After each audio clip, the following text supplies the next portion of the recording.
Ito po, yung tips po kailangan naka-side. Hindi po siya nakaganyan, hindi po siya pababa.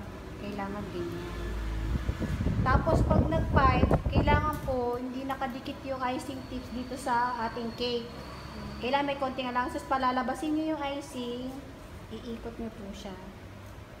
Yung dulo po, dito sa gitna. Para next pipe, nakatago po yung dulo niya.